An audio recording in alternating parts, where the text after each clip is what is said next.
Bonjour et bienvenue à notre série de podcasts sur le Covid-19. Je m'appelle Faïdi Dramé, je suis journaliste à Westaf News. Dans cette première série, nous nous intéressons à comment la recherche a éclairé la réponse au Covid-19 en Afrique. Pour en parler, je reçois Dr Alice Declos, médecin, anthropologue, chercheur à l'Institut de recherche pour le développement IRD. Dr Declos, pour avoir une immunité collective, les États se sont fixés un objectif de 70% de taux de population à vacciner. Ce taux est-il vraiment un argument scientifique solide? Je pense que finalement, c'est pas si préoccupant que ça de ne pas être à des taux de vaccination très élevés. L'essentiel, c'est que s'il y a un nouveau variant, il faut que les gens se vaccinent vite avec un vaccin qui soit actif sur ce variant. Parce que, alors, juste pour réfléchir au sens de la vaccination, alors, il y a deux éléments qu'on doit prendre en compte quand on interprète les taux de vaccination. D'abord, il y a le fait que le vaccin qui a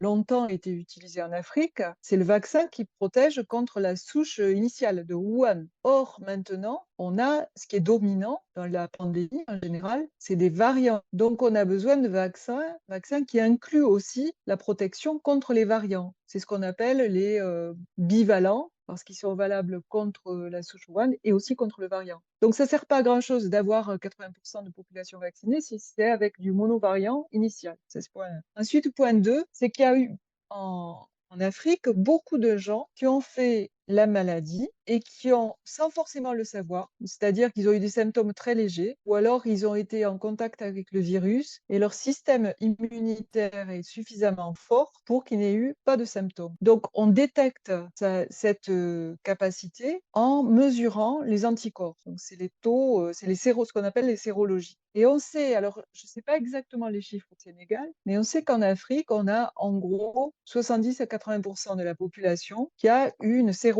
positive, c'est-à-dire qu'il y a des anticorps, même là où seulement 10% de la population a été vaccinée. Et on sait aussi que l'immunité par la maladie protège un petit peu mieux que l'immunité par le vaccin. Ou bien, dans certains cas, c'est l'immunité vers le vaccin qui protège un peu mieux. Bon, l'essentiel, c'est quand même d'être protégé par un vaccin contre les nouveaux variants. Ce qui est important, c'est de pouvoir se vacciner contre de nouveaux variants si la maladie est très grave. C'est-à-dire si on a un variant qui fait beaucoup de morts, qui atteint les personnes âgées, les personnes jeunes, enfin, si les signes de gravité sont importants. Vous dites que les Africains ont été en général vaccinés avec le vaccin contre la première chose découverte à Wuhan en Chine. Est-ce que cela veut dire qu'ils sont plus vulnérables face aux nouveaux variants? Oui, oui, tout à fait. Les anticorps, ils sont assez spécifiques, c'est-à-dire ils vous protègent contre la souche et pas contre pas contre tous les nouveaux variants. Alors ceci dit aussi, les anticorps, ils durent pas toute la vie, hein. Apparemment, bon, ça on le découvre avec au fur et à mesure de la pandémie, puisque c'est une maladie qu'on connaissait pas avant qu'elle explose. Mais c'est pas comme la fièvre jaune où non, les anticorps, au bout d'un an, on a moins d'anticorps et on a de moins en moins les capacités de vaincre ou d'éviter les symptômes. Existe-t-il en Afrique ou au Sénégal des études qui définissent le taux de personnes vaccinées qui ont contracté de nouveau la maladie? Alors, j'ai pas de telles études en tête. Ça demande, c'est des études qui sont un peu lourdes parce que ça demande d'être en contact avec des personnes et puis attendre qu'elles soient malades pour voir. Ou bien ça peut être des études rétrospectives avec des questionnaires.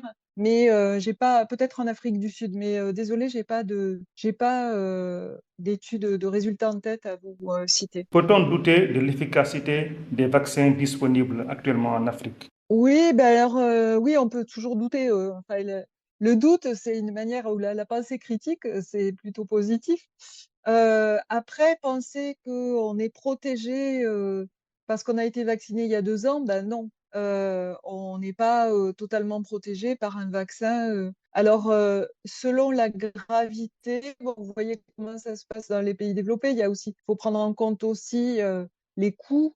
Donc, selon la gravité, la menace aussi, il y a des appels à la revaccination. En général, ils sont gradués, c'est-à-dire qu'on n'appelle pas à revacciner tout le monde, on appelle à revacciner les plus fragiles, en fait. Merci, Dr Declos. Chers internautes, merci de nous avoir écoutés. Je suis Faïd Dramé, journaliste à West Af News. Je recevais Dr Alice Declos, médecin anthropologue, chercheur à l'Institut de recherche pour le développement IRD, avec qui nous avons parlé de comment la recherche a éclairé la réponse au Covid-19 en Afrique. Merci et on se retrouve bientôt pour un autre podcast.